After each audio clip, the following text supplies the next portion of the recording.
Yeah, it's tough with all the COVID. And by the way, we should be live.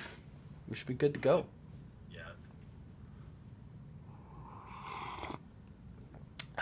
Hearing me 3 times. I hit it on my computer, Oh, on my you had a phone, plan? and in my head. Yeah. I was just that big of a fan. I wanted to hear it that many times. Hell yeah. Well, guys, I guess we won't wait any longer. We're gonna get right into it today. This is episode 6 of Cave Conversations Live. We've taken a few weeks off.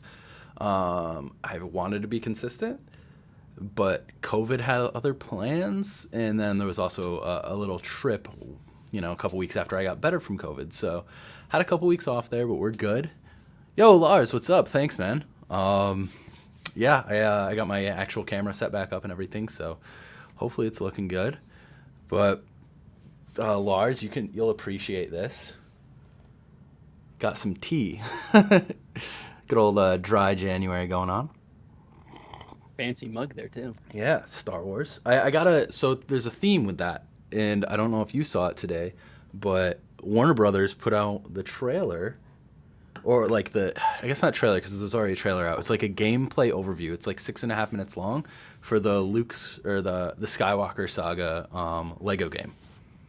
I just saw a tweet about it, and I didn't know what it was about. It like, looks like 2 seconds before you said that. it looks really good. I'm excited. Like I haven't played a ton of the Lego games, but I'm super excited anytime the Star Wars ones come out. I want to say it was on PS2.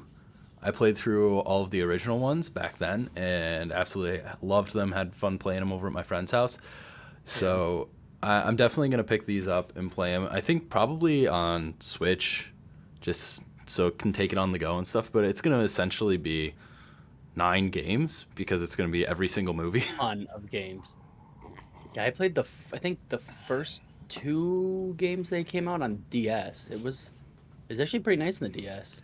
Ooh, yeah, no, I've actually never played a Lego game on the DS, but I would think they would run nice. Yeah. They don't seem like crazy tough games to run, even though I know Lego Worlds was tougher on some of the systems it was on. A little more rough. It was essentially like a Minecraft game, right? Yeah, I'm trying to see where this one is. Yeah, the Star Wars, the Complete Saga, which was what they had back then, was on the DS. Yeah, I'm looking at it. It doesn't look too bad. What? I wonder how many of the movies was that? It must have just been the original 6, the original 3, and then probably the rest of the trilogy. I don't know. I think that first they're like, oh, we're just gonna make these, and they're like, all right, people like these Lego games. We're gonna make a lot more. We got a lot of movies to fill, so we can keep doing it. No, so I was excited to see that news today. That's just like a micro story to throw in here. Is that finally they're starting to show some stuff from, because it got delayed and they didn't give an official date. I don't think they had an official date on that trailer today, but I was going to go back and check tweets the next couple days and see. I would think they're going to announce it because it was supposed to come out end of last year. Just didn't end up getting there. Lars, what if you don't mind me asking, what systems did you play them on? How long ago, I guess? Was it like PS2 era or something newer? And then also with that, there's a couple other small stories before we get into the big one today. NVIDIA had a couple cards, I guess, launch. They had a relaunch of the 3080. I don't know how to really say that. It's a 12 gig version of the 3080. MSRP is supposed to be $699 to $799. The ones that actually made it up on listings for the few seconds they were listed, they were about $13.50, so double the price they should be, and then they were gone. So it's not a real launch. Like they touted it. They're like, look, another card, $700, and you're like, at some point it might have been in a dreamland. But oh, nice, PS2. Yeah, that's probably the same as me. That's probably the last time I played them. But and then following up to that, they also have the 3050 Ti or just 30. I think it's just the RTX 3050 desktop card for $250 launching. At least it's an 8 gigabyte model, which it should be an okay card. The issue is There's going to be a handful of them that drop for $250 right when it comes out. And no one will get them. Probably the only brand that'll really have one listed at $250 is EVGA. The rest of them will all be $300 to $400 for the first drop. And then the rest of the cards will, down the road, they'll just keep slowly increasing in price on Newegg Shuffle and wherever else you can get them. And if you can't get them there, you're going to be paying $600 to $700 for them on eBay. So it's just it's a sad place we're in. That's how it's gonna be. I had this discussion today with my buddy and two of my friends. Yesterday we talked about how we want to have he wants to get a gaming computer because he's never really had a lot of gaming stuff, and he wants like a 1440p, not something crazy, but decent rig. And we're looking at prices and availability for stuff. It's just not worth it. So I kind of pushed him towards an Xbox Series S. I was like, yeah, you want to play a lot of Game Pass games, like this thing can do exactly what you're looking for a fraction of the price, and it's available. And if you're looking to do it at like a monitor, if that was his plan anyway, get a 1080p 120 hertz or 144 hertz monitor, and you're good to go. The Series S, I mean, it runs most of its games at 1080p 120 fps for $300, and it takes up less room than my tiny PC. It's like 3.1 liters. Thing. Yeah. Can it do does it do 4K output for video? Yeah. I didn't know if it did. Okay. Yeah, it does that easily, because I mean the Xbox One S did that, and it's about 4 times as powerful as the Xbox One S. Yeah. That makes sense because I use that one as the Blu-ray player and the Ultra, what do you call it? The good Blu-ray player. Like 4K Bluray. I think it's just what they call it. Yeah. I bought that being like, oh, I'm going to have all these 4K Blu-rays, and I own like 3. Yeah. So it's like, oh, I guess I'm just going to stream shit because it makes more sense. Because I think there was Ultra HD Blu-ray and 4K Blu-ray. There was another, similar to how there was HD DVD and Blu-ray. Original Blu-ray back in the day. There was another like 2 directions Blu-ray went with these discs when it went to 4K, but 4K Blu-ray is the one that stuck with that, which was, it's always weird how they do these naming things, because that was, I was listening to that on a different podcast actually. The PS3 was brought up because it was at one point like the cheapest Blu-ray player when Blu-rays first came out back in, I remember that, like 2006, and Blu-ray players were $1,000. Jeez. Yeah, and then in Xbox, the Xbox 360 went the sad direction with the HD DVD. That adapter. I almost bought one of those little things. I thought I was like, oh, I need to get this. Yeah, it didn't work out for him. Did not work out at all. At least the upgraded model, the Xbox 360 Slim or whatever, did have the HD DVD reader built into it, but you still had to download the app or something. It was interesting, but at that point, HD DVD was pretty much dead anyway, so it didn't really matter. Yeah, it didn't last very long. I didn't even own any of the HD DVDs or the players for it because I think it was just that time I was in college or starting college. I didn't really seem to care about movies that much at that point. Yeah, I was in a similar boat. I think I have a few HD DVDs. Actually, my dad was working in China around that time, so He's probably getting cheap over there. Yeah, well, there would be like the street vendor, similar to like New York City and I'm sure other big cities. How you can go out and there's the street vendors selling like the counterfeit DVDs and Blu-rays and everything. And my dad would literally, like, in China, he'd spend like $5 US essentially and get like 30 like Blu-rays / DVDs of movies that were either like recently in theaters or currently in theaters, all like bootleg stuff, and bring them home like every time he came back. So I'm sure in there there's a handful of HD DVDs. I know there's a handful of Blu-rays. Probably the best thing I got from that was a legit box set of the Lord of the Rings movies. Wow. That weren't, they might have been bootlegged in some way, but they were the official films with like all of the extra stuff. They weren't like someone recording it in a movie theater. So it's actually a good quality set, and it's in a really cool box set. Like the box and everything is thick cardboard. So that was pretty awesome. That's Uh, pretty fancy. but everything else, like it was a crapshoot on whether any of the movies would work. Half of them, there would be like the shadow or outline of a person like standing up and walking in front of the like screen, in front of the camera that was recording the movie in the movie theater. They were not good quality sometimes, but other times they were great. So it was definitely a crapshoot on whether they would even work, and if they worked, what the quality was like. But back then, I feel like, so I was like probably sophomore and junior in high school, and at that point, I was into technology and stuff, but I wasn't like pixel peeping. I wasn't looking for like the best quality stuff. I just wanted to see the movie. So if the Yeah. movie, if it was viewable and it was decent enough, I was like, cool, I got to see the movie that's in Well, theaters, and I watched that it was at the home. same way with streaming when it first like Netflix started doing. You could get like the disc, and I had the disc for my Wii, I think it was, that I would put in there, and the quality was horrible. Oh yeah. And I was just watching. I was like, I can't believe look at all these movies on here. I was just watching stuff because it was just so neat. They weren't even good movies. I was just happy to have it streamed because it was such a neat technology. Yeah, my nieces had a Wii, and it was the same thing. I'd go over to their house, and I remember that was like the first place I saw Netflix, like digitally. Was they had the disc, because at that Yeah. time it was when Netflix like first started doing. It was either you'd watched it on a computer, which I'd seen, Hmm. or you Yeah. like ordered the DVDs, and they had the DVD for the Wii.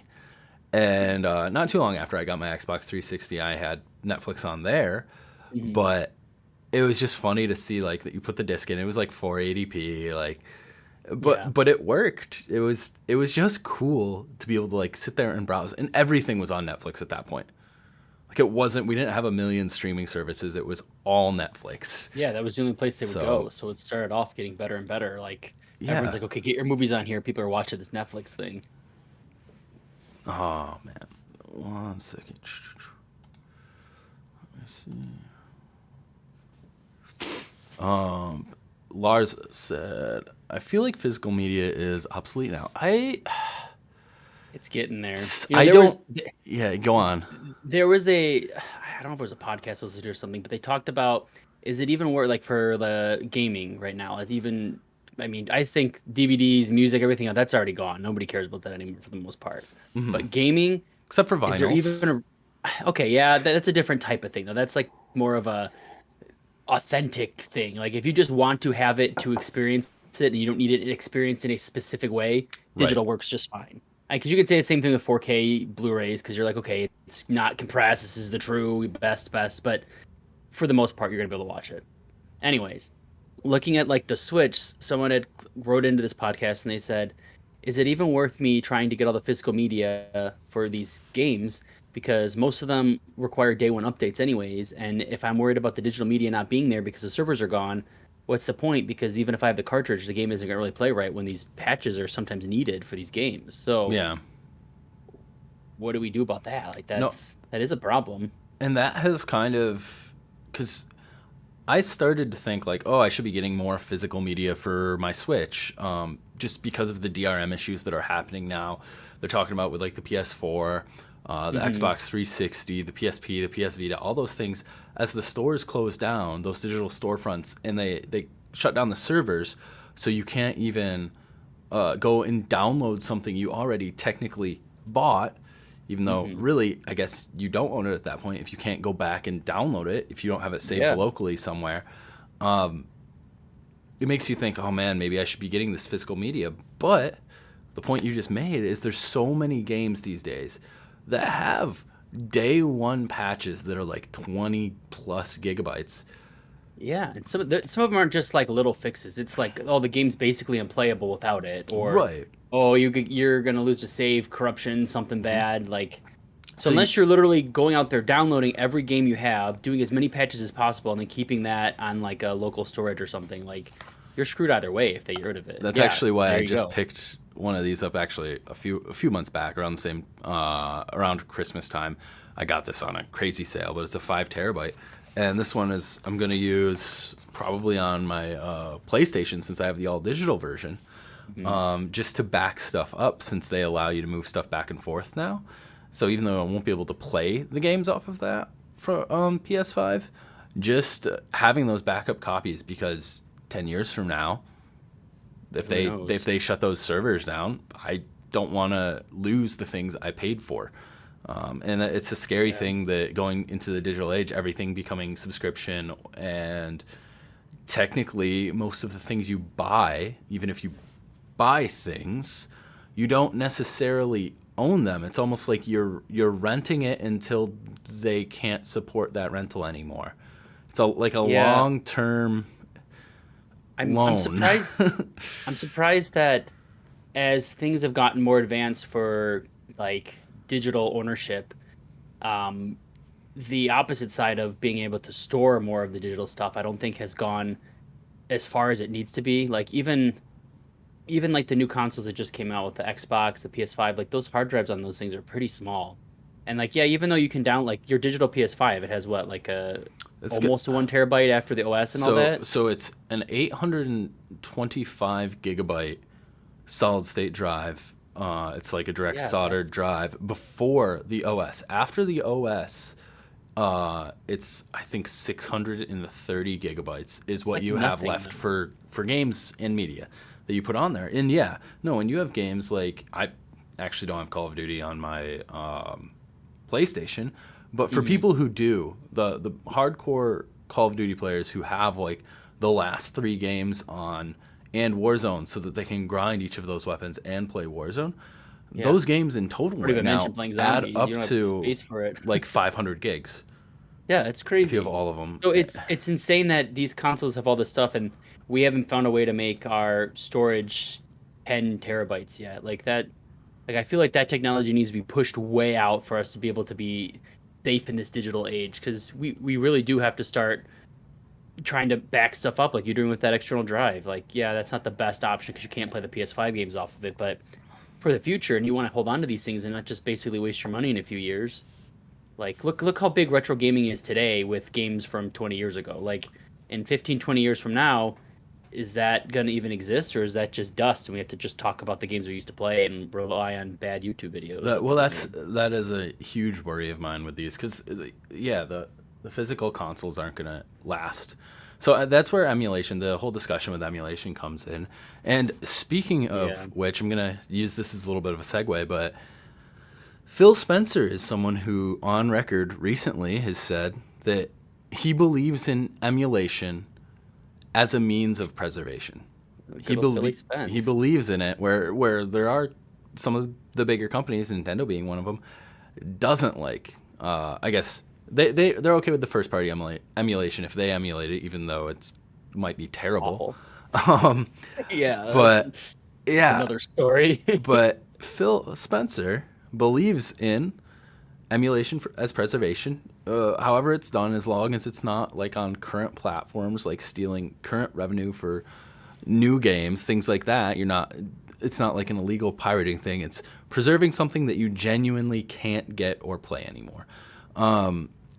There should be a law for that, like a digital law. Like you know how It's like, such a gray area. It's such a but weird. it is. But you know how like certain things, and this is a long time where it's like you trademark or copyright. I don't know the right terms. I'm a lawyer here, but like you can. I think Winnie the Pooh just became like public domain now because it's been so long since it was done. I just read about that, so What? I maybe it's not exactly that, but something about that. Maybe that's even a bad example, but something where it's now free to go ahead and emulate. You know what I'm saying? Like, Yeah. what if it's 15 years and you haven't produced a game within the series and you haven't done anything with this IP? Now it becomes something you can go and emulate, and you're not going to get ticketed or something for having it. You know what I mean? Yeah. That. Something. I And know there this is is the well, worst and example, there but is trademark laws that run out, and there is but I think those are copyright just too long is the laws problem that they because run out. It's such a aren't they weird like thing. 30, 40 years? I'll have to get actually. I'll have to do an episode on emulation and on trademark and copyright, and actually get one of my buddies in who is a lawyer, and he actually does some copyright law stuff or trademark law stuff. So we'll talk about this more on a different episode, but I kind of want to jump into the Microsoft thing. First off, I want to point out last comment. Get an NFT and call it a physical copy. I don't get me started on NFTs. That's just the future. We're all gonna Dude, be. oh my I god, got my latest copy of the physical game on my you're NFT. you're purchasing a receipt. That's what you're doing. You don't buy anything. The domain that it's hosted can go away. You have a receipt. NFTs are so stupid. It's just laundering money, and I could go on for hours about it, but I don't want to. So I'd rather get into. We were just talking about Phil Spencer, and Phil Spencer went to Daddy Satya Nadella and said, "Hey, Dad, can I have a check for 68.7 billion?" He's like, "What's it for?" And he's like, "I just want to buy Activision and Blizzard because Sony's been mean to me, and I gotta show them what's up." And Satya Nadella's like, "Yeah, that sounds good. Here you go. Probably You a said good idea, yeah. all cash, right?" Phil's like, "Yeah," and he's like, "You do know this is gonna be the biggest cash acquisition in history, period. Just pure cash." And you're like, "Yeah." They're like, "Okay, go for it." So, yeah, so Yeah. that's my rundown. I'm sure no one else has told it like that, but I think you're the first. Yes. that's my rundown of what happened. And yeah, no, really wild this week. I'm sure anyone watching this back or listening to it already knows it happened. Everyone, I mean, people who don't care about gaming at all know this happened.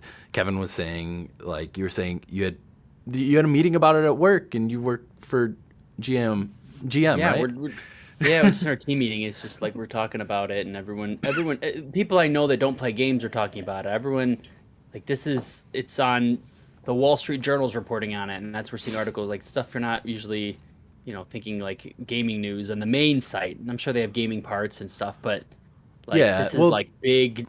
This is financial news now. This isn't just like nerd news. I think actually Jason Schreier writes for Wall Street Journal now. Right, but on the main page of Wall Street Right. Journal, No, was on the posted. front Like page. Well, usually, because he does write. Like is it him who writes for Forbes? That's the other guy. um, One writes for Forbes, Phil one writes Phil for Tassi writes for yeah. Forbes. Yeah. But this is on their main pages and stuff. They're posting this like big ass like. Mm-hmm. I mean, this changed the stock for Microsoft and the Blizzard Activision is switching over to be that. So this affects a lot more than just us nerds. Like this is big. Oh, it's everyone. Big talks.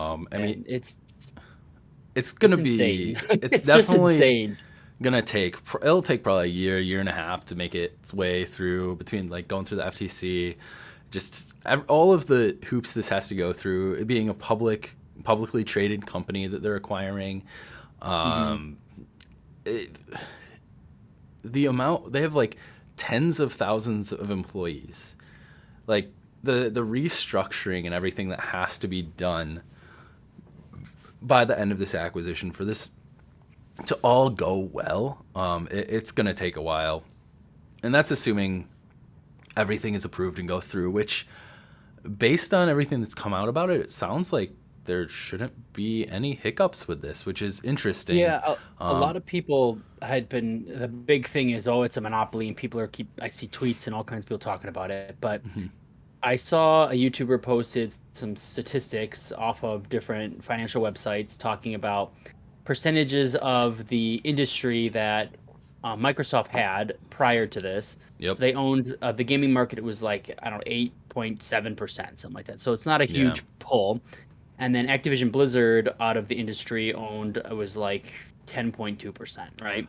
They're So then, or no, I think they owned something, and then together it was like 10.2% when they put them together. their market All in all, it cap, was not a lot. So their market cap after this acquisition is still technically less than Sony PlayStation's market cap. crazy. I know Sony's stock prices took a massive hit in the last 2 days, dropping $20 billion, 25%. Or maybe like 20%. It was something like that, but it was, yeah, $20 billion Numbers here, guys. is what it dropped, which means I need to try and put an order in for tomorrow morning because it will bounce back and I want a piece of that. It's not going to be, I mean, Yeah, it especially won't with be like a Horizon ton. coming out soon. Yeah, it won't be a ton of money and it'll take a little bit, but it'll be something. So Yeah, I'm not a financial advice channel. Don't use me for that. That's just something I'm gonna do. um, but it's wild. So you look at the next biggest company after this would be EA. Activision Blizzard's market cap was about 50 billion before this acquisition. So Microsoft obviously it's not going to pay what the market cap is. The company didn't want to sell. That wasn't what they were looking for. But if you pay, everyone has a price kind of thing. So they had to pay, 19 billion extra to acquire them. That makes sense. It's also gonna get, it'll change a lot of things. It'll get Bobby Kotick out of there, which we'll talk about. But so I was gonna say the next biggest company is EA. Their market cap 38 billion. So Activision and Blizzard were the big dog. Like they were huge. They're up there. I think the next one after that is Take-Two, and it's somewhere in the 20 billion range. And then after that, all of the companies are in the teens, which I'm throwing the word billion around like it's nothing. But these are huge publicly traded companies. So, are you looking at something for this? Because I saw someone tweeted something out, and that's like, it's from that tweet. Yeah, is it Jeff Keighley that tweeted it? That's where I saw it. Yeah, it was Keighley tweeted it, and a lot of people were taking that like, oh my god, like they paid 69 billion, and the next company is 38 billion. What people don't realize is nobody. So he should have also tweeted that the market cap value for Activision Blizzard was 50. That should have been on that list as well, because people didn't understand that you have to overpay for these companies to actually acquire them. They're not going to get base value. It's come on. Right? Yeah, that would be so.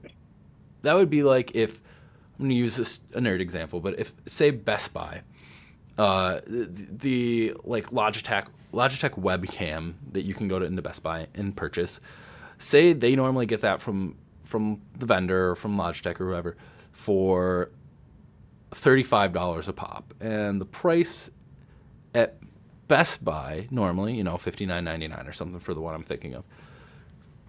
That would be like if they got it for $35 a pop and then resold it for $35 a pop. That wouldn't make any sense. Yeah, there's no incentive to do it. There's no money being made out of that deal for the investors. The investors want to make money on this. So they're gonna need a higher price. Oh, yeah. There's I don't know which direction you want to go with this, because there's so much to say, but I'm gonna say one thing that I thought was really interesting that I argued with a lot of my friends for, and a lot of people were just, they didn't know why they wanted to do this, and I got friends that are gamers, non-gamers, more gamers, blah blah blah.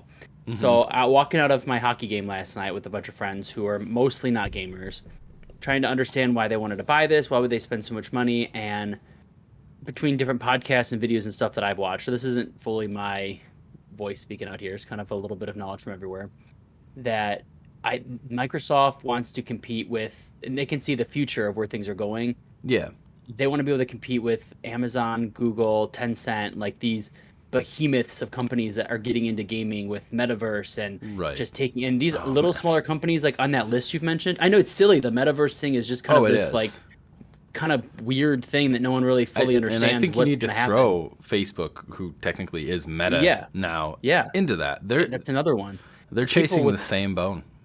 Well, these people that have massive amounts of money, if they don't have, games or properties and stuff to do it, they're done. So I wouldn't be surprised if these big heads that we've just named, even Apple too, Apple, Facebook, Amazon, Google, Microsoft, the people that run the world, let's be real. Yeah. They're going to be eating up all those small companies in that tweet you were reading about, like the EA, the Ubisoft, the Take-Twos. Like, I have a feeling they're going to get eaten up pretty quick, because it'll be interesting how much of that is allowed.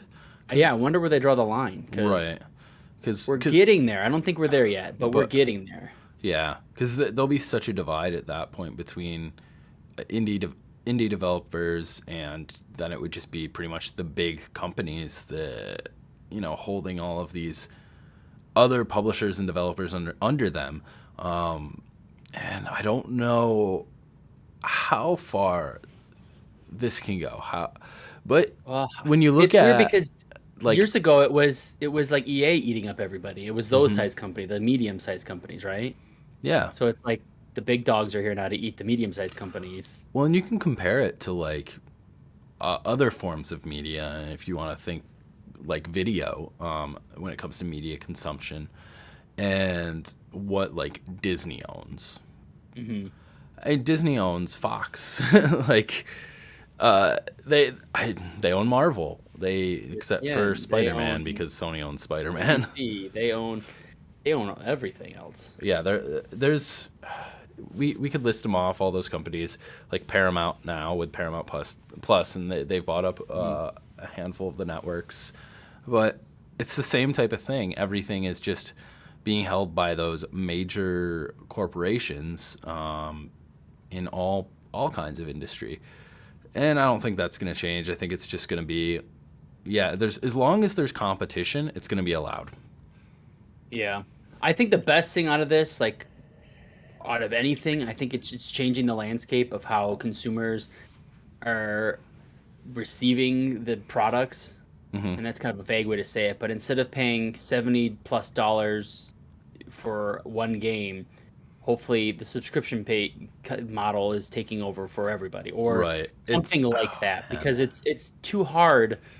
A few years ago I was able to buy almost every game I wanted, and now I'm being Right. kind of like $70. That's pretty steep. Like that's not like It's such it's an not pocket change. interesting thing because we were just talking about how we're scared when it comes to physical media.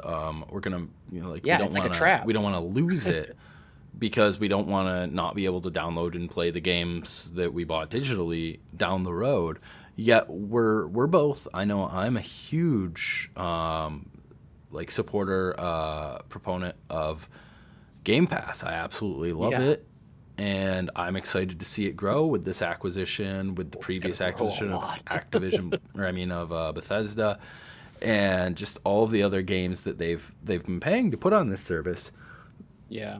Excuse me. And luckily, with Xbox, they've been supporting their back catalog as much as possible and trying to keep bringing these games forward.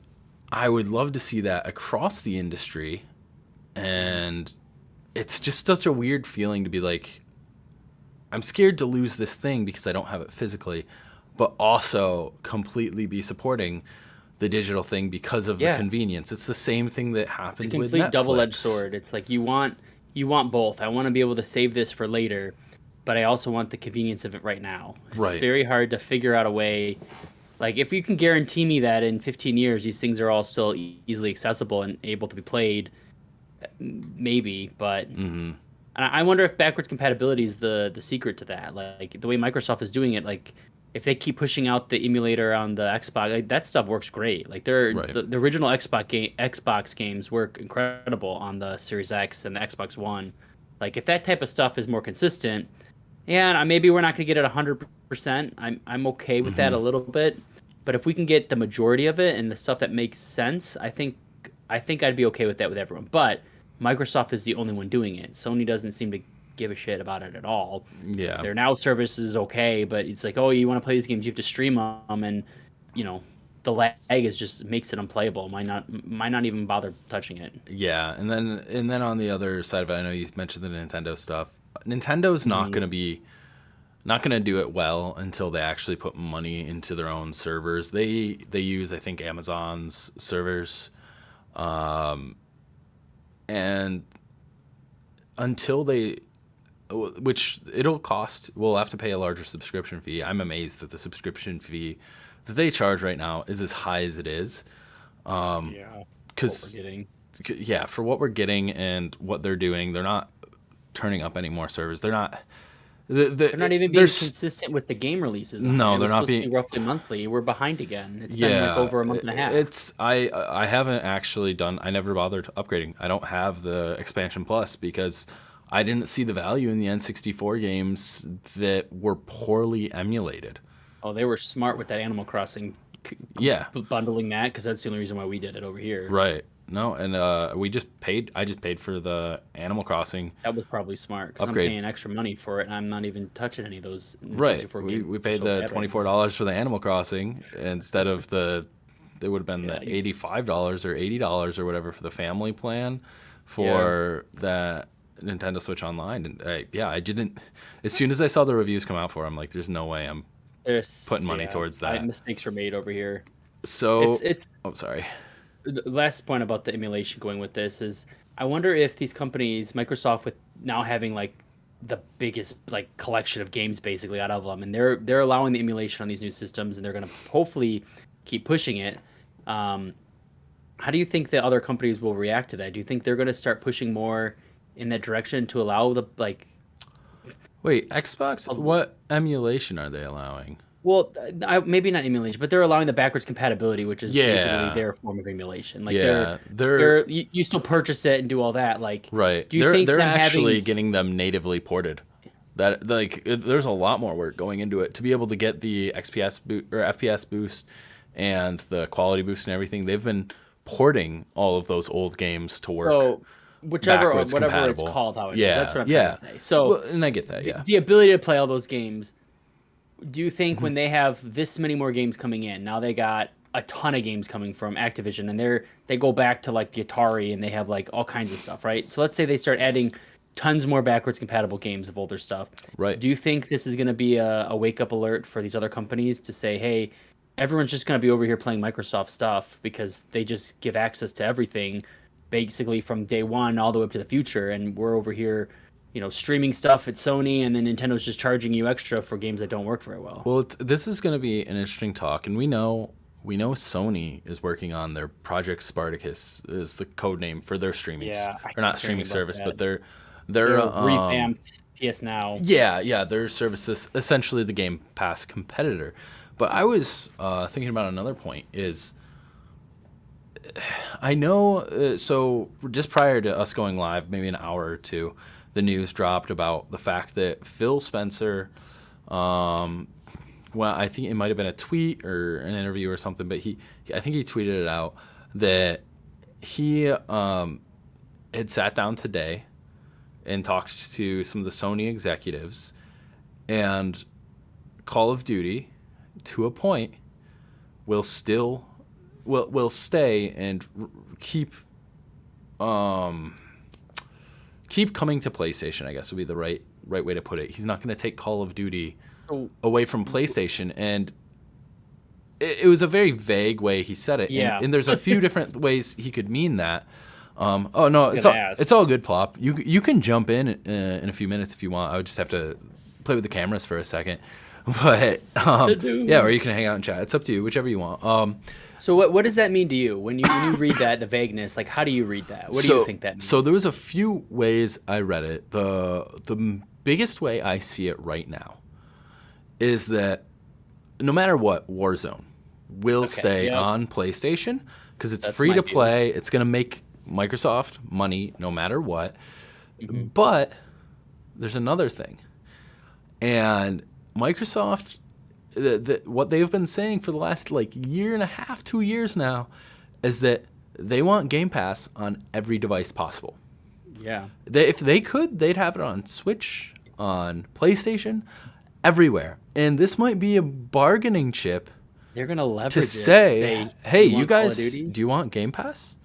Because you'll get the day one yearly Call of Duty, year-over-year Call of Duty releases on Game Pass on PlayStation. And so I was wondering if you would say like you'd kind of, if we're Microsoft and I'm Microsoft, you're Sony, and I'm gonna say, hey, you want Call of Duty in your systems because we know it helps you sell systems, and people have your systems get your first party exclusives, and you make money on those because you don't have a subscription service like us yet.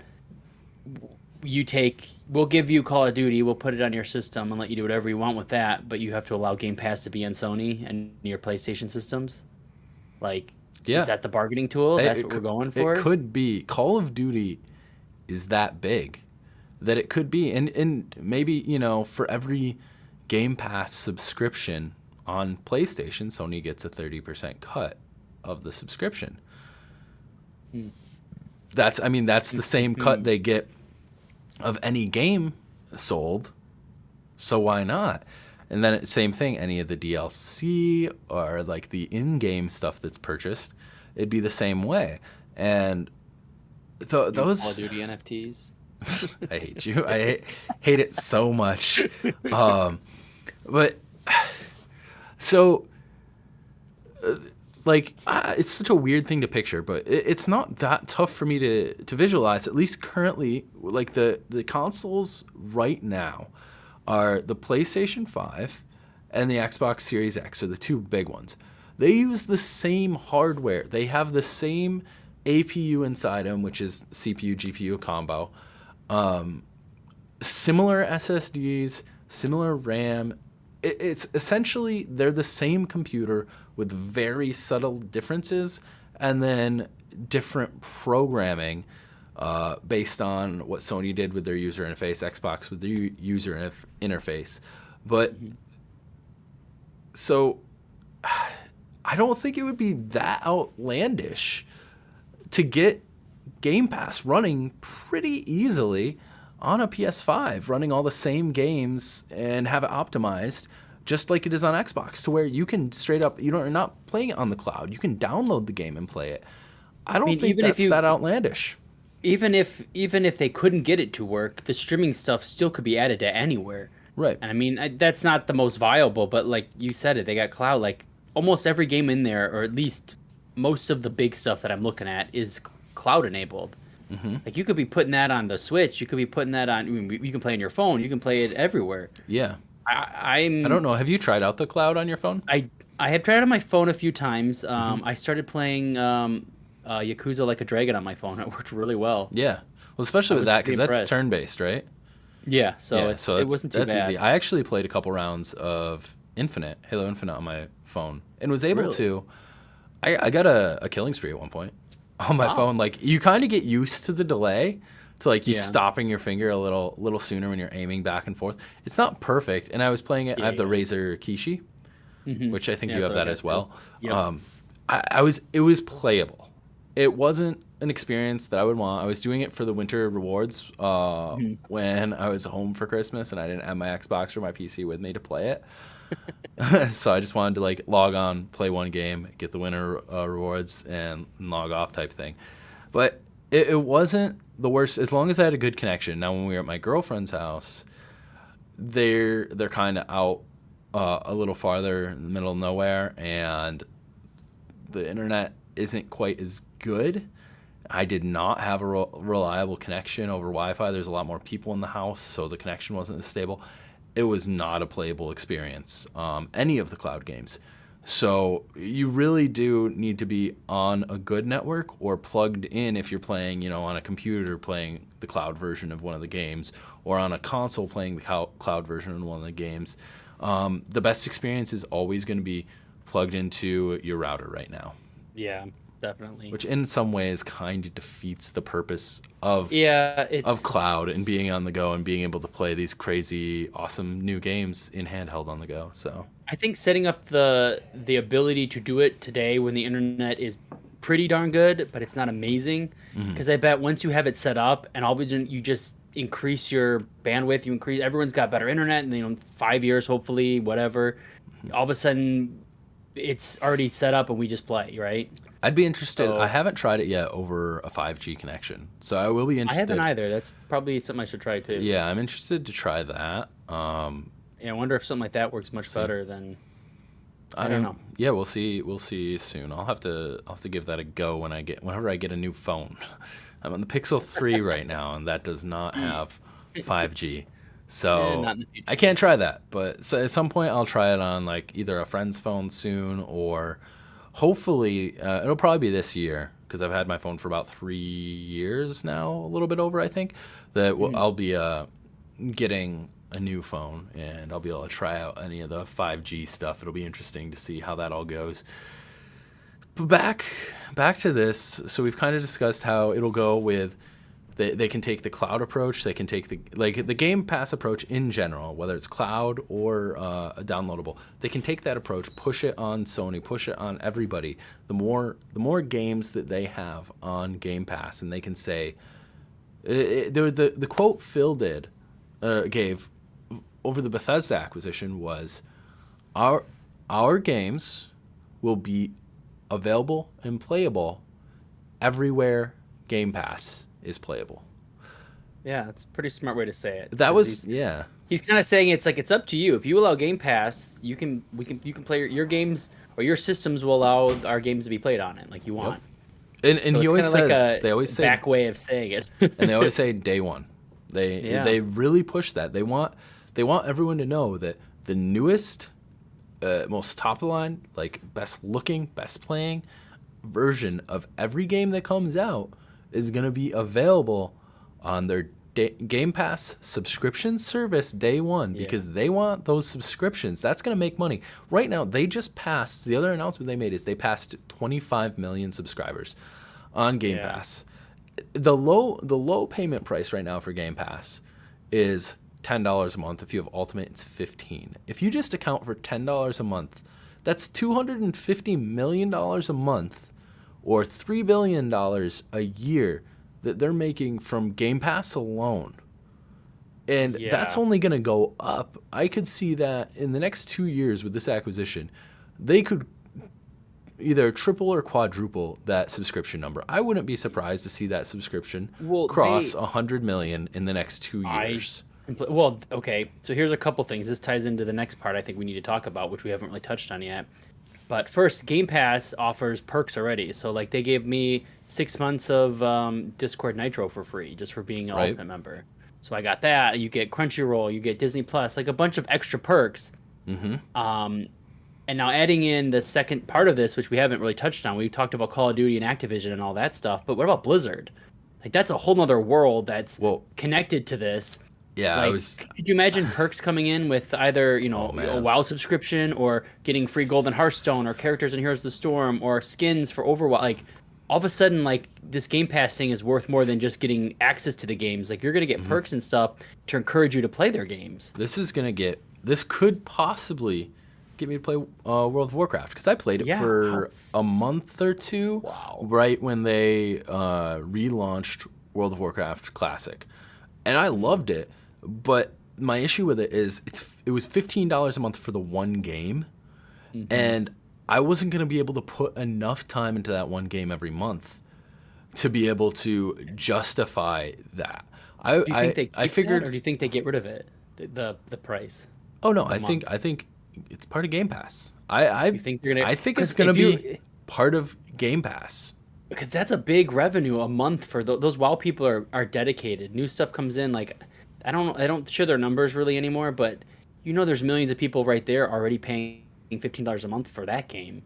So it's like but it's just crazy to think what's gonna happen. Like, but the numbers have been dwindling hard with that game. They've been dwindling. They're the lowest it's been since the game like launched like 20 years ago. So, but every expansion that comes out, the numbers go crazy high, and they sell copies of the game. They get in there and they do. Wait, they do. Okay. Shadowlands is like the best selling game. What? Like crazy. But when did Shadowlands come out? 2020. What have they done since then? You're right. It's been 2 years, and they haven't done anything. This is the longest. Blizzard hasn't done anything with any of their properties. I know it's the longest gap ever for World of Warcraft with no updates, and they're not even communicating with the community. No, it's been the longest like drought for Blizzard. Period. What game have they released? Anything? Diablo 2 was the only thing they had released in the last like year. Yeah, Re-Resurrected or whatever. Which is a game that came out already years ago. They've been supporting like Hearthstone Mobile. Yeah, okay. Look, I still play Hearthstone daily. I was playing it before this call, so I'm not going to argue about that game. But I mean, not new content of new IPs, no new games, no new expansions, no. Other than Hearthstone expansions, which, yes, those are coming out, but that's smaller stuff in comparison. Right. Like, they've kind of dropped the ball. Here's the Storm, which sucks, because I played that yesterday, and I want that to be a big thing. Right. Diablo, we have no idea what's coming out with Diablo 4. So Microsoft hopefully can pump more money into this, or people, to get some of these things out the door here, because they might. What are we doing, Blizzard? So I really do think in some way they're Diablo Immortal? In some way they're going to bake it into Game Pass. Maybe what they'll do is World of Warcraft still is it's $15 a month if people want that and nothing else, or it's or Game Pass. If you have Game Pass, it's an extra $5. What about But Battle.net, I the really, launcher? I'm Does that hoping. So no, what I'm thinking with that is hopefully, because it's a better launcher, honestly, the than Xbox app? Microsoft's. Yeah, Oh the yeah, Xbox console companion and Xbox Game Bar. The fact that they have multiple apps they have to it's just use like the party confusing. system and use Game Pass because you need the Game Pass app. That's its own thing. Yeah, Game it's Pass, too much. console companion, and Game Bar are three different things. None of them work well. It's a sore spot. I play the Microsoft. I rather play Microsoft games on Steam Theme. if Yeah, that's if where I'm I playing can. Halo. Yeah, that's where I've been playing Halo Infinite because it's free to play. I Yeah, just because play it it's on just Steam. easier. If But they can take the people who have been developing, it used to be BlizzNet, now it's BattleNet. The people who've worked on that and made that, honestly, it's not a bad launcher. It's a better launcher than what Microsoft has.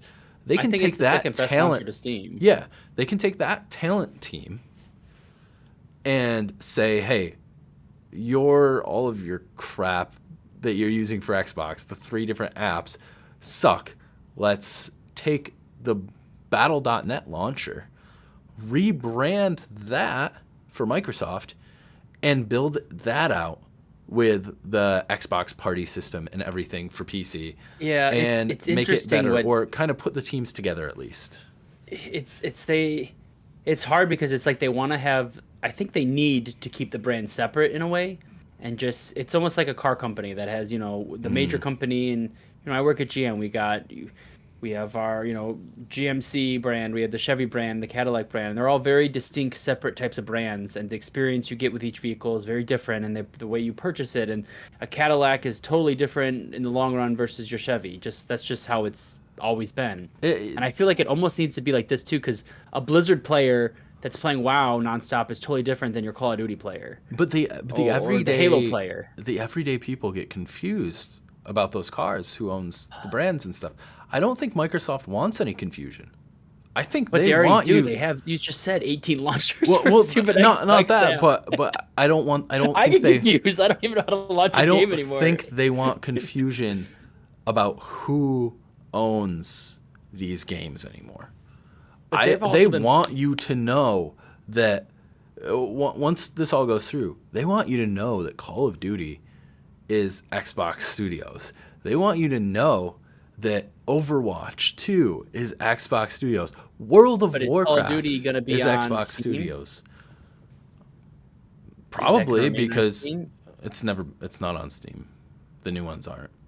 They're not. I think Oh, it's only on Battle.net. You're yeah, right. yeah. I think you can I still keep forgetting play they're in there like too. the original Modern Warfare You're right. on You're right. Steam, but I think that's the only one that's really left. Well, since Microsoft's been open to putting those things on Steam because they have Halo on there now, like, Mhm. are we gonna see Warcraft pop up on Steam now? Are we gonna see Call of Duty Maybe, on Steam? maybe I wouldn't be surprised to see them keep working with Steam and doing that. But also, they need to fix their. They need a Microsoft launcher. They need a Microsoft Xbox launcher that is good. They can't keep up this whole like crap that's they're trying to make it look like the Well, they Xbox dashboard. No, they yeah. need a The sufficient whole one launcher thing that is these just people bad. who've been on PC forever, that are used to Steam and used to BattleNet, are gonna be pissed off if World of Warcraft is only on the stupid like Xbox Game Pass launcher. Well, It's they not even know good. that was confused because they just renamed the Game Pass for PC. It's not called Xbox Game Pass PC because I think they kept trying to use the word Xbox as like a generic gaming term for Microsoft, Yeah, but people associate Xbox with the console, not with gaming. right. So So now they it's just Game Pass renamed for that. Yeah, PC. it's just Yeah. called Game Pass PC, which I think makes sense. So it's like they need to come up with almost a term that just means gaming for them instead of Xbox, because Xbox is a system. Right. That's what most people are going to think. Even I think that. I hear Xbox, I'm like, oh, that's the console in my basement. That's not what I go onto on here. Hmm. And they just have been doing a horrible job at it. And I think it's just they have so many different organizations. And I saw they had like a whole new org chart with Phil Spencer on top of all these people. Like, I hope he can just pull this together and say, look, you need to do this. You need to work with these people. Let's consolidate all these different launchers we have. We can keep the Battle.net launcher. We can put stuff on Steam. We can put stuff on this Xbox app or whatever we call it. But let's make it easy to access any of it Yeah. No, they need because the to. hoops is insane. It's just too Yeah. much. Yeah, they need to figure that stuff out moving forward with PC, because if they keep moving forward in three different directions like they are right now, they're gonna piss off their PC users. And with how many, with the opportunity they have right now, the franchises, the IPs that they own already, and that they're going to gain from an acquisition like this, they're going to bring in a lot of people who are ready to sign up for something like Game Pass, ready to use the Oh yeah. Microsoft launcher to buy games. They want something that doesn't piss people off and confuse them the first time they log in and say, oh, "Man, this isn't worth it. I'm out for now. I'll play. Yeah. I'm going to go play Final Fantasy 14." So that After the I don't 25th, know. so you can make an account. Yeah. So, what do you think is Sony's next step? Um, that's a good question because I don't think they've shown us their full hand of what they've got up their sleeves yet for the next year or so. Mm-hmm. Like we only have a very small glimpse of what's coming out this year from basically anybody because I don't know if Right. people are just waiting because of delays have been such an issue they decided to just not announce as much. But basically Horizon's coming out this year and that's the only thing I think we really know of other than like we have God of War coming out maybe. Right. We have No, another we know Spider-Man game Gran maybe. Turismo. We got the Okay, release date for is that. it dated for that? Mm-hmm. Yeah, that's We in got March. two, Yeah, but I don't know. Like I those think it's games March. do It's sell somewhere good. around there. Yeah, no, I'm What is excited, but there hasn't been a Gran Turismo since the PS3. Yeah, That's part of why I'm already excited. crazy enough. I don't know what their plan is though. Like they gotta have if to fight this, they have to have something because if They've- they're gonna Final Fantasy 16 is probably going to be, as much as I'm sad. Well, I'm not sad about it. PlayStation needs their exclusives too, but it'll probably be a PlayStation exclusive, and that'll hopefully come out this year. I know it was a 6-month delay, but they came out and said that, but it was supposed to be out last year. So you'd think, well, that means it should come out this year. We're also waiting on Hogwarts Legacy, which has been shown off at PlayStation events. That might be a day-and-date exclusive on PlayStation as well. And then I don't know. with these new games you're talking about, like again, there's got to be more coming. We don't know exactly everything because that's still to be told at the E3 time at E3 or not if it exists anymore. Right. But do you think with this new Spartacus thing or whatever it's called, do you think they're going to do day one releases like Xbox, or do you I think they're going to they're gonna have they're to. going to? But I wonder if they would do it, but do it at like a different price tier. Like they'll offer the. It's gonna be like, $10 a month. I think. I think they'll. I bet you they're gonna.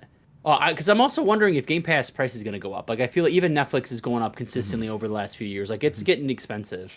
Not like very expensive, but it's definitely not like a cheap thing you don't think about anymore. Now No, it's like okay, I have to kind of think about it every month. It'll go up. I don't think you're gonna see Game Pass go up until they hit that 100 million. They're gonna hit Yeah, that I 100 could million see that. subscriber count, and Game Pass Ultimate is gonna all of a sudden be $17.50 a month, and regular Game Pass will be like $12.50 a month. It'll be those small incremental jumps though. Or maybe it'll be $12 a month and $17 a month. So it'll be like a $2 a month jump.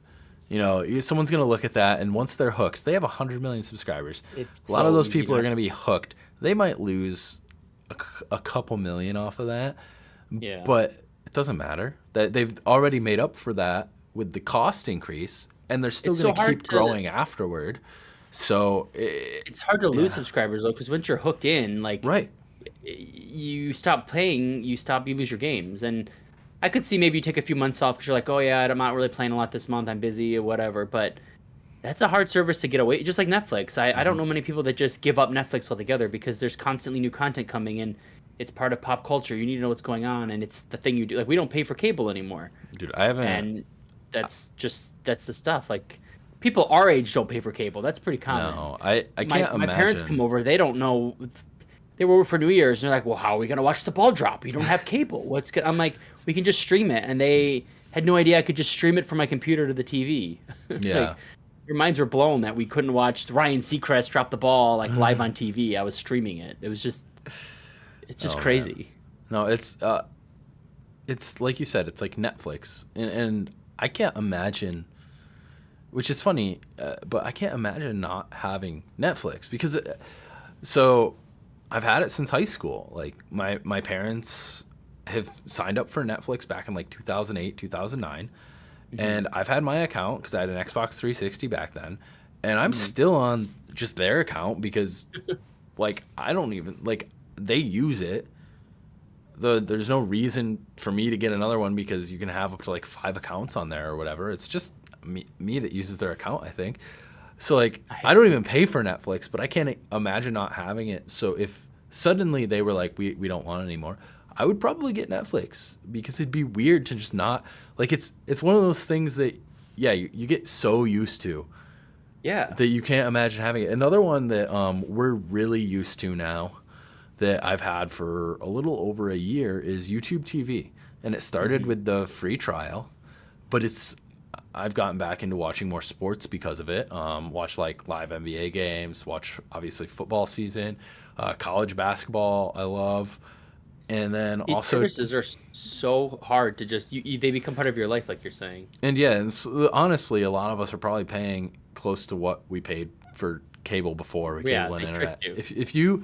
If you add your internet prices plus all the streaming services you're subscribed to, you're probably paying the same amount that you're paying for that our parents were paying with inflation and everything for cable and internet before. So we're really not saving that much. And then anymore. add Spotify, another thing. Like I use that every single day. I listen to music while I'm working. I have something random on there, and I'm paying for that. Like, Yep. I couldn't imagine not having it and having to do with the commercials and stuff. Oh my like, God, yeah. No, it's just I I paid for listen that to as well. Spotify literally every single day. It is just like I don't know what I would do anymore without it. I don't own any music. Like, Yeah, I listened to Spotify for probably 5 hours today. yeah, exactly. I had it on all day while I was working. So it helps me. It gets in the zone, and then I can just work. So same thing with that. Like you're saying, I've had Spotify for probably about the same amount of time I've had Netflix, right around 2009, 2010 when that came out. And I remember, so when it living came without out, it. it didn't have ads, but it was just I like don't even remember on that. my laptop. I could just go play any song, and I was like, See, I was a "Oh Pandora my- guy back then. Oh my God! And I how thought can-" that was cool. Pandora was the same way. It didn't have ads when it first came Yeah. out. But for both of these things, it was like, oh my God, you could just go like listen to This is music. real. How This can is you do what I that? want. It didn't take long for them to get ads. And you know what? Spotify, I take it back, did have ads, but they were just little banner ads, things like that back then. So they didn't interrupt the music. And then all of a sudden, it didn't take long. It was like 2011, 12, Yeah. when they added in ads. And they were quick at that point, like 5-second ads. But they were like kind of like, oh, this is annoying, but I don't need to pay for this Spotify premium thing they're trying to get me to do now. And then all of a sudden it's like, oh crap, I have 2 minutes of ads before I can listen to my next 5 songs. Yeah. And then I was like, okay, here, take my money. And I was in college at that point, and they're like, oh, college Spotify is only $5 a month. I remember that. I did the that college for a discount. And I was long like, time. oh heck yeah. And then all of a sudden I'm not a college kid and I'm an adult, and I'm like, shoot, life's expensive. yeah, $10 it is for the last 5.5 years. So Subscription services are pretty good, but I just get worried that the prices get too high. Do all of a sudden we have the opposite problem? Kind of like you said, like all of a sudden we're paying the same prices our parents are paying for cable for these things. Like, at what point do we draw the line with Game Pass? And this is now we're paying $60 a month for Game Pass. Is that when do we stop? Like, right. Well, and, you know, and it's they take away the physical media, and all of a sudden they locked us in, and we're all trapped, and we just have to pay it to play the games. Like, it's a weird balance. It's going to come down to, is it worth the convenience and what I'm getting out of it? Because the second that it becomes way too much money is when pirating becomes a thing again. yeah, And I know pirating's like a dirty thing. Don't do it. that's a good point though. That's 'Cause what people- balances these Sorry, things keep out. No, it's okay. interrupting. I was just Just gonna like, go. Just gonna go into Go this. on, Is finish your with point. like Spotify killed pirating of music. I mean, there's still people who do pirate music, but it is a fraction. It's a speck compared to what it was when it was like everyone had like LimeWire back. LimeWire was the one I used a ton of when I was like first in college before I got Spotify, and Spotify came out, and I'm like, why would I waste my time with LimeWire or waste my time with there was also the YouTube to MP3 I converters get a and lot of those. crap like that. And I'm like, I why would I waste my do that time for hours. when I can pay $5 a month to listen to any song I want? And then it was $10 a month, and it is now, but still same thing, $10 a month. Why would I Yeah. waste my time? What? My time is more valuable than having to search every song just to Agreed. find a crappy version that is a little slower or a little faster so it doesn't get copyright claimed to convert into an MP3. None of it makes sense. And that's the same thing that's going to happen with the games.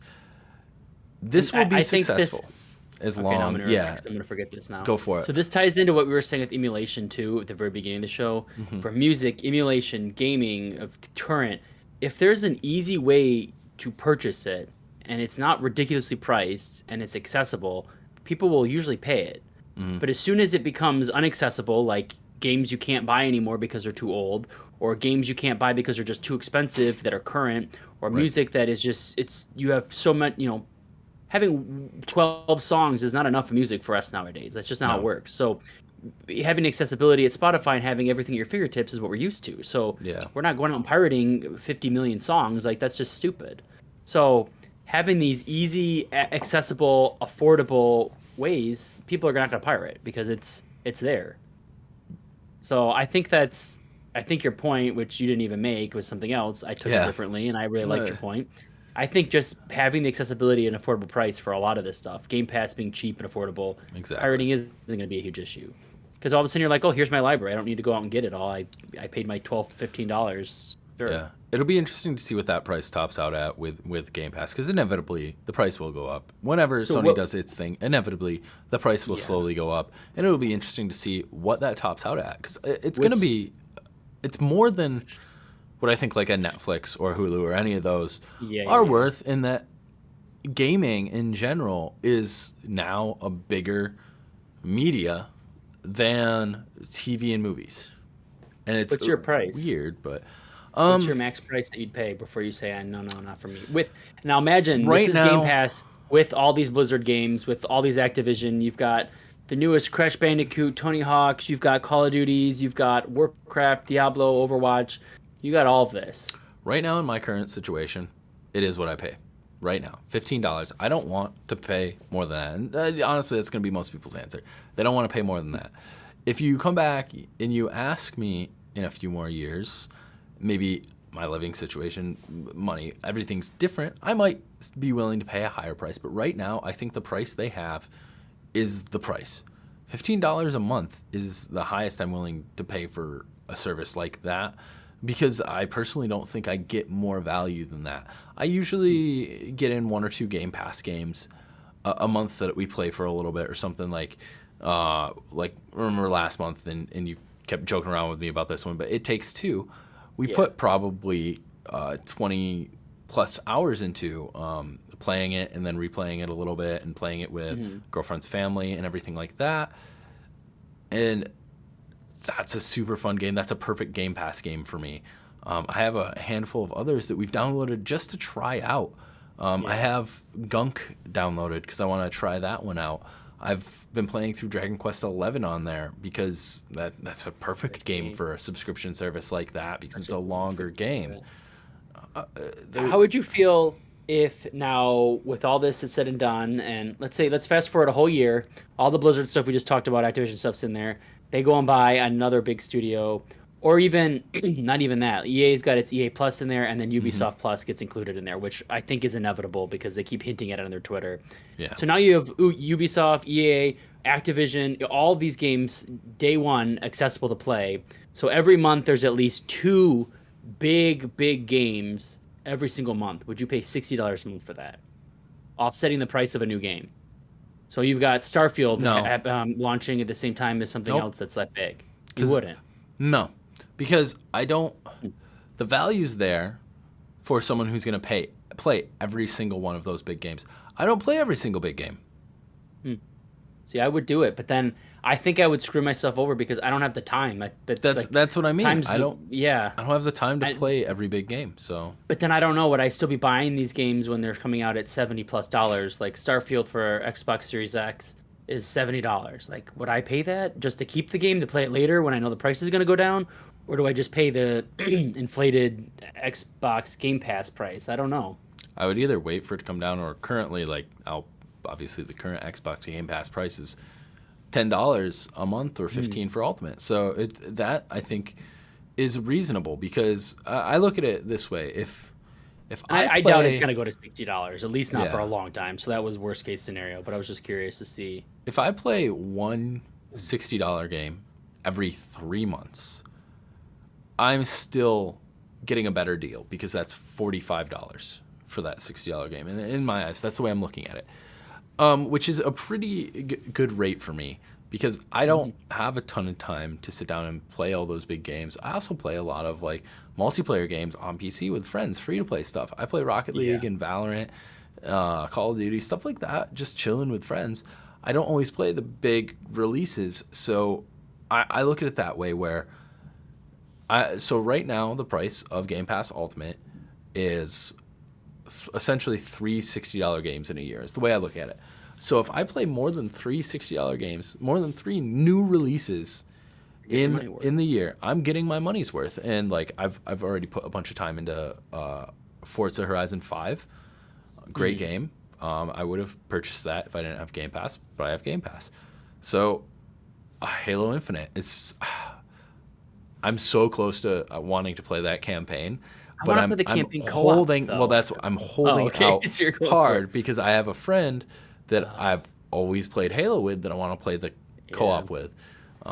So there's, but I know that's another game that it's not going to go on sale for at least a year, probably, especially because If they're going to that keep adding content to it. So as long as I play that this year, I'm same thing. I'm getting a deal out of it.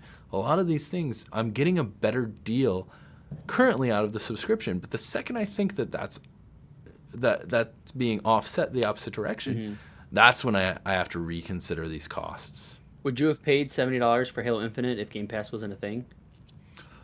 I don't think I would have. Well, so it's a weird thing, because the Infinite multiplayer is free. I Well, what probably, I'm I'd okay, probably be in let's the say same it's boat. not. Let's say it's not. Let's say the Infinite, like it's Day all one just buy. like standard game. Day Okay. day one buy. No questions asked. But that's Halo for me. And the Okay. amount of time I've already put into Infinite multiplayer, like, I'm okay with that price.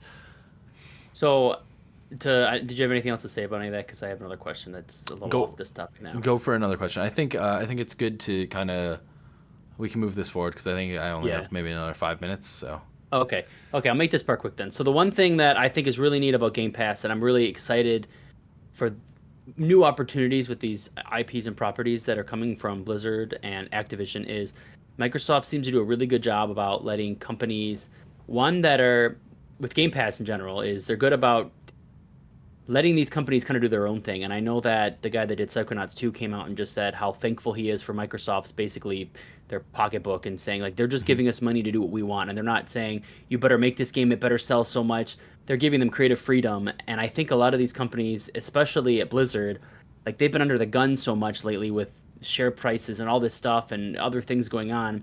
I'm curious to see if like some more creative juices can flow back into these companies and make games that are not just games that are for everyone. These are games for people that like this type of game. Like some of these games come out and they want to sell as many copies, so they have to please as many people as possible because they don't have as much money as these big companies do. But now Blizzard's underneath Microsoft, who has oodles and oodles of money, and they can have a little more creative freedom.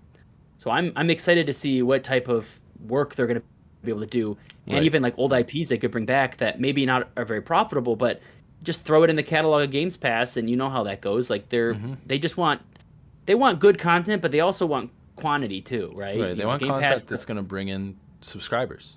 yeah, and when they can, the marketing term they can say 500 plus games, you know, they don't have to guarantee every game's amazing, but people jump and freak out when you see 500 plus games or 200 plus games, whatever. So I'm pretty excited for a lot of that. That's something that's I think big. So I think you started that with a question, and then And it then I answered it. And just kind of went on. answered it a little bit. But no, I agree. Question is, are you excited for that? Let's go with Yeah, that. yeah. I'm excited to see what they do. I'm excited to see them go into these studios, hopefully, and say, hey, all of you studios, you don't, under Activision side at least, you don't all have to be working on Call of Duty. Why? Why are you all working on Call of Duty? Like, why was this the right decision for leadership? This is dumb. Okay, Toys for Bob, you over there. Great job with Crash Bandicoot 4. It's about time. How about a new Spyro? Crash Bandicoot 4 did great. Let's go. New Spyro. You guys did great. You probably enjoy that more. There's no reason to have 10 freaking studios working on Call of Duty. Ravensoft, you've been doing good with Warzone. Keep it up. You know what? Have a little extra time to like actually work on the pieces of it you guys envision and want to see.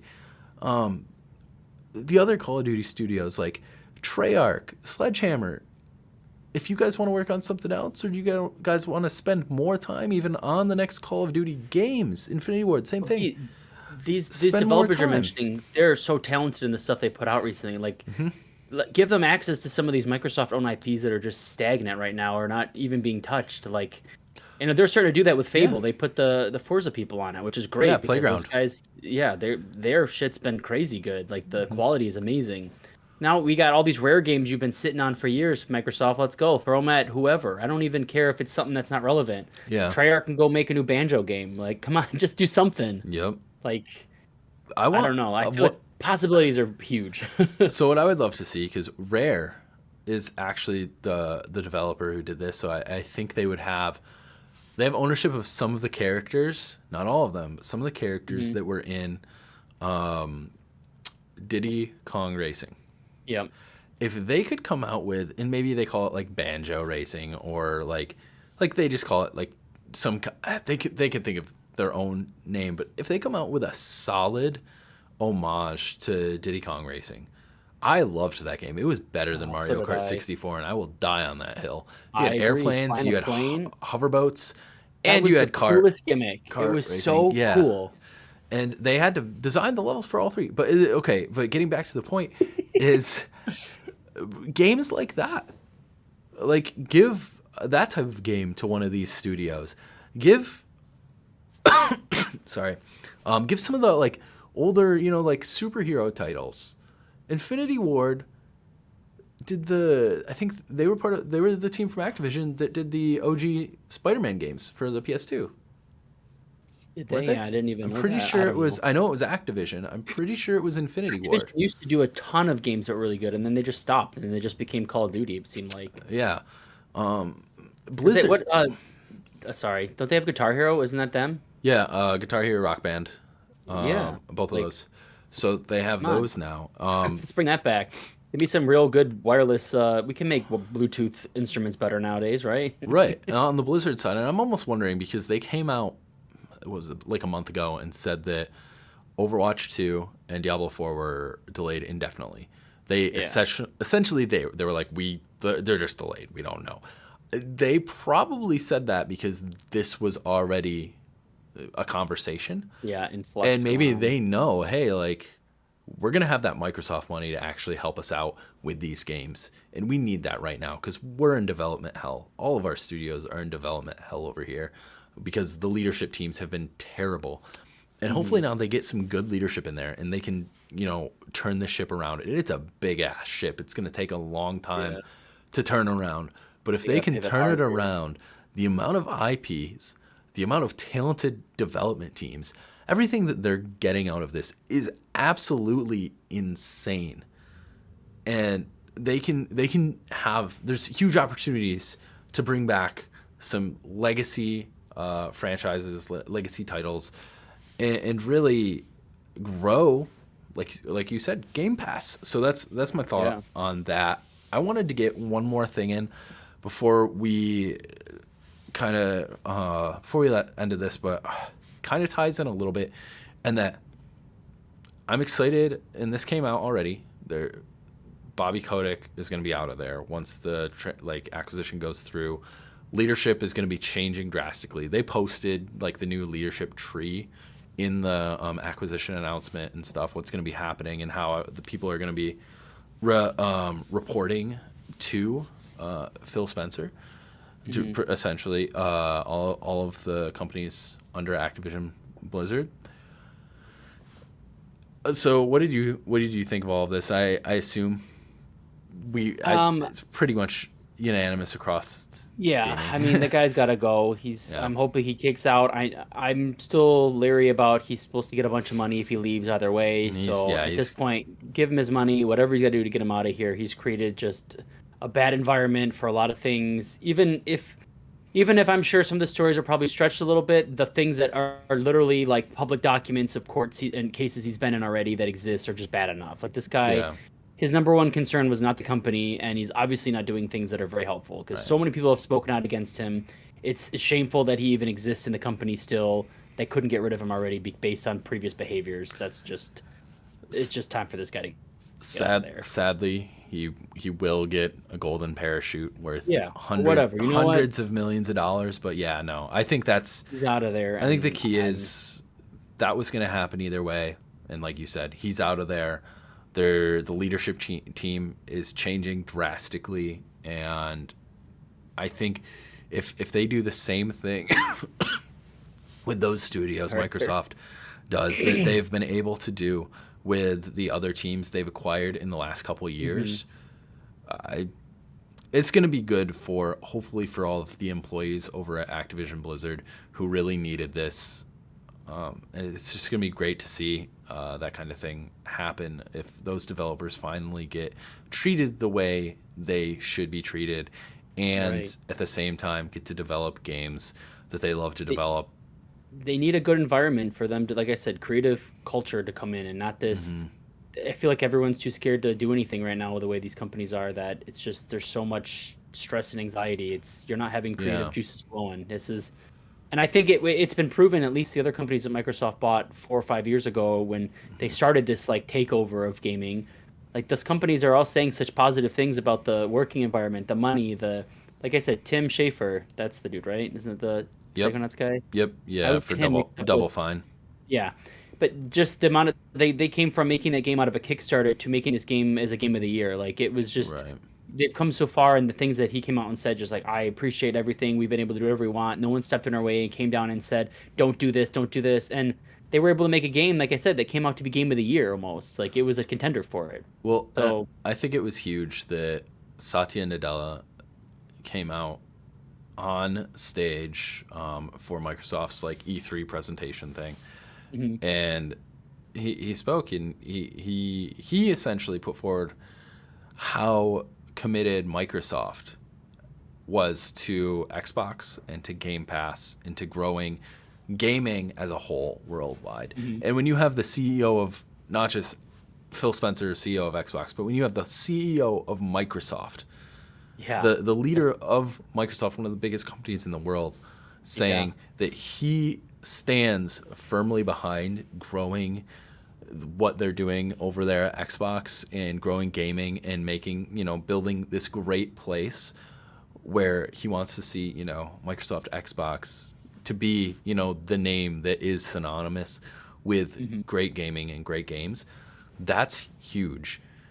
yeah, And for them as the company to just be willing to say 60 69 billion essentially dollars is worth it is insane. No one saw this come in. The whole thing no, is absolutely bonkers. insane, It's bonkers, just but it shows that Microsoft themselves is willing to put the money. And if you're willing to put that much money into something, you're also willing to put the time into it. And they've already proven that with the companies they've acquired. They're willing to put money and time into making these the best experiences they can at launch. They're not scared to mhm, delay something. They want good experiences at launch. And I think they need to because Sony is already known for that. yeah. They were So, paying catch up the last couple years, and they're slowly getting there. yeah. The one thing about all of this that I guess my overall thought is I'm a lot of times when these medium-sized companies eat up the smaller indie developers, I Hmm. get nervous because like every time EA eats up a company, I'm like, oh no, like this is Right. EA is the company who's trying to please everybody, and it's like the game for everyone, and it never really pleases anyone perfect. It pleases everybody else like 80%, but no one's 100% happy because it's not really made for one genre. It's Right. all of a sudden they're making games that like Dragon Age. It went from a game that was a niche RPG heavy game, the first one, and the second two games all of a sudden became like big games for everybody. Anyways, Right. I think Microsoft is taking these companies, and I don't feel that fear where I do is when EA eats a company up. I No. think they're still letting them be themselves. They're not saying these are the Microsoft rules. Here's the pamphlet. Follow these. You better do this, this, and this. This is Right. here's a bunch of money. Do what you want. Make a good game, but we want you to have creative control over your ideas. There's And I something think that's been proven so far. there's something weird that almost with Phil Spencer, I get the same vibes and same feeling, and no one out there should ever, love a company. Companies, they're Right. there to make money, but same Yeah. vibes with Phil Spencer that I get with like a Reggie Fils-Aimé, and that he truly does play the games and he believes in the product. He Yeah. believes in growing gaming as an industry. He started there as a developer Hmm. himself. He was part of the team that pushed the Xbox becoming a thing, the original Xbox. He's been passionate since back then about growing this and growing gaming in general, and I truly do believe that Phil Spencer, as much as he's there to make money, but I Yeah. do think he also knows a good game and he doesn't want to put out a bad product. He knows that in the gaming Yeah. community, He's goodwill, his passion is deep. yeah. Like you believe him. Like that guy comes out on stage. I don't feel like he's putting on a show. He's either one hell of a performer or he's just truthful and being honest. Like this is he's like, I make this as good as for you as it is for me. Like I'm playing these games with you. Like this is Yep. not like it feels real, and I have like faith in him, and I do Mm-hmm. respect the guy even though I have no idea about him. And I don't say that about many people that run corporate companies.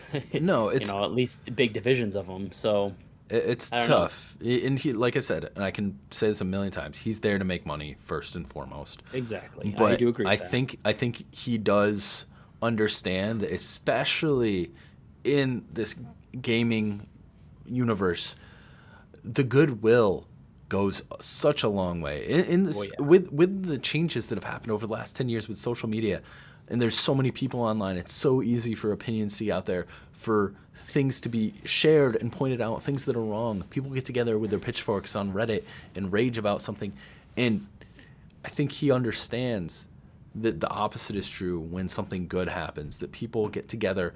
There all this social media. There's a million shows like this one that have millions of viewers instead of one or two concurrent viewers that talk about these same things and talk about how Hmm. good or bad something is. They don't want a Cyberpunk launch. They want Oh, they want brand new, amazing launches. They want a Psychonauts launch. That game launched great. They want a Forza Horizon launch where it was praised. Even Halo Infinite multiplayer. I mean, it has its battle pass issues and stuff, but that game launched amazingly. And hmm. something I want to talk about, and this is going to be a different week because we're running out of time here. But I did want to get to this. Is it's going to be what this could mean for the esports. They also acquired. I mean, they have MLG, was one of the companies owned under Activision Blizzard, Hmm. as well as Overwatch. They're getting there. They're getting Call of Duty. What could this mean for Call of Duty League that has been going downhill bad?